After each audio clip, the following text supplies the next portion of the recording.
ya teman-teman. Jangan lupa like, comment, and subscribe-nya ya.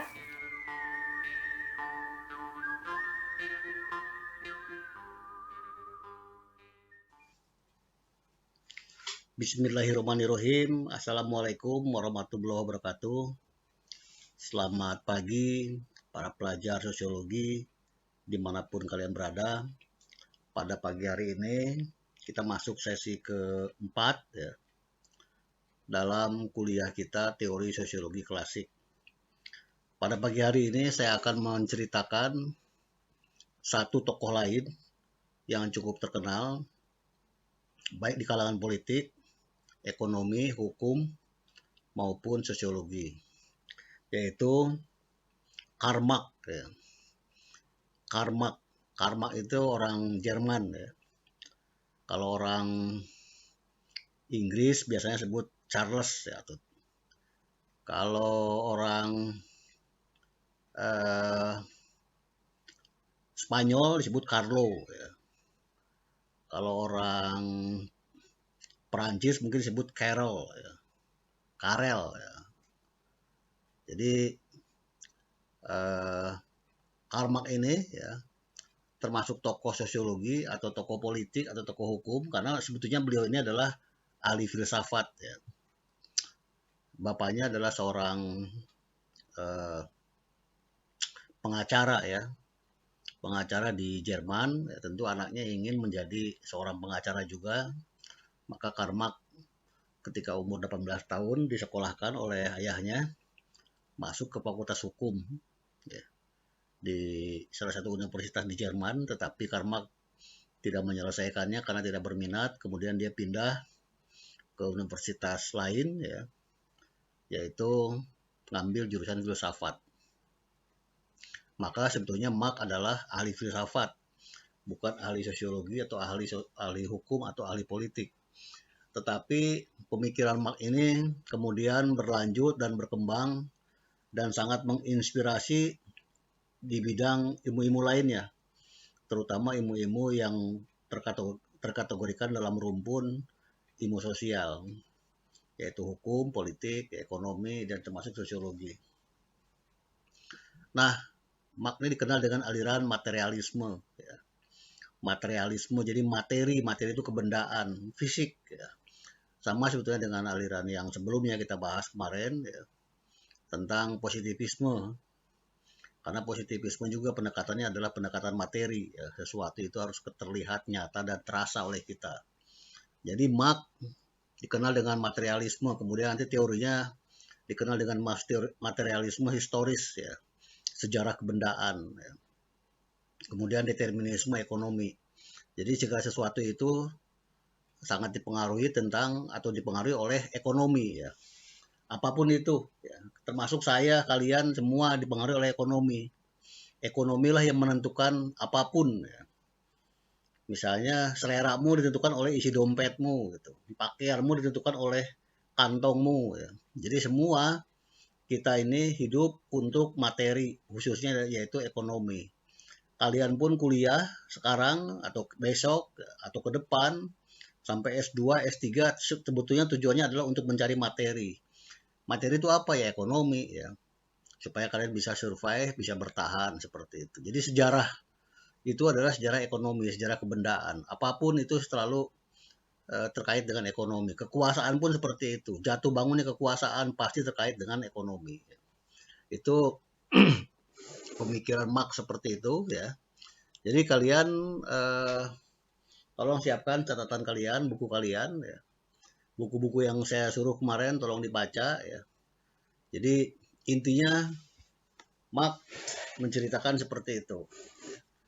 Nah, teori-teori ini kemudian berkembang menjadi teori-teori yang terkategorikan aliran konflik. Ya.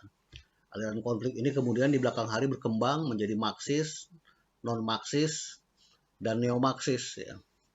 Bahkan sekarang sudah ada lagi post-neo-Marxis. Ya. Sudah ada lagi perkembangan baru lagi teori-teori sosiologi seperti itu. Jadi intinya adalah ya, kalau Marx itu berpikir bahwa segala sesuatu itu selalu diukur dan dilihat melalui materi. Ide itu nggak ada sebetulnya. Ide itu setelah muncul ketika menemukan materi dulu gitu. Tentang cantik itu sebetulnya tidak ada cantik ya. Kecuali ada bendanya dulu baru kita menyebut itu cantik gitu. Sepanjang tidak ada benda berarti tidak ada cantik itu. Nah ini aliran materialisme seperti itu. Ya.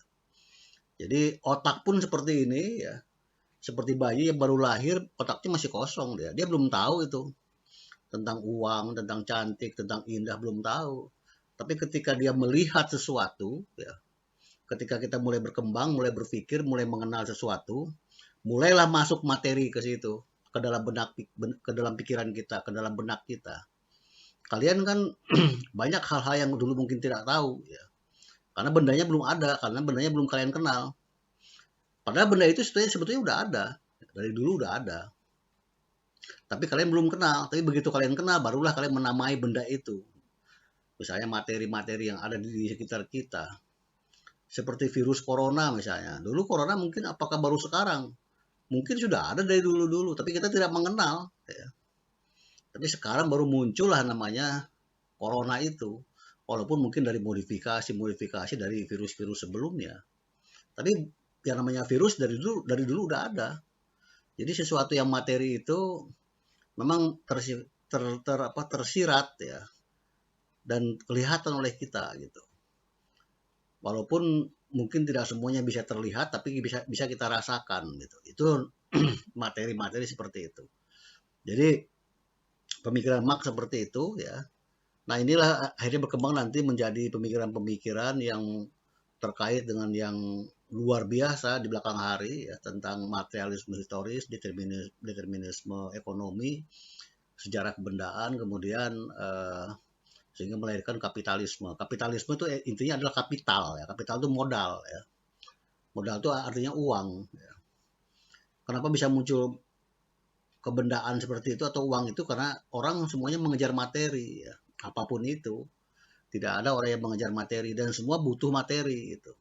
Jadi kalau ada lagu misalnya gubuk derita yang penting cinta asalkan berdua, itu bohong menurut Marx. Tidak mungkin kita bisa hidup dengan cinta doang gitu. Kita butuh materi. Ya. Apapun tidak ada yang hanya sekedar modalnya hanya lip service seperti itu. Nah ini ya kita ke depan akan berbicara tentang pemikiran-pemikiran Marx yang luar biasa. Kalian bisa amati ya, bisa pikirkan ya. Nah, Marx ini kalau kita lihat ya, pemikiran Marx itu sebetulnya sejarah itu walaupun progresif linier gitu. Ya, tapi intinya manusia itu pasti akan menciptakan sesuatu yang begitu lagi ya. Beda kalau kom itu progresif linier, lurus terus, tapi Marx justru menghayalkan suatu ketika walaupun masyarakat itu bergerak dari yang sederhana ke yang lebih tinggi, tapi suatu ketika yang tinggi itu balik lagi juga gitu. Contoh misalnya, dulu masyarakat itu sebetulnya sejak awal ada masyarakat komunis menurut Marx. Maka dikenal dengan komunal ya atau community, masyarakat sederhana.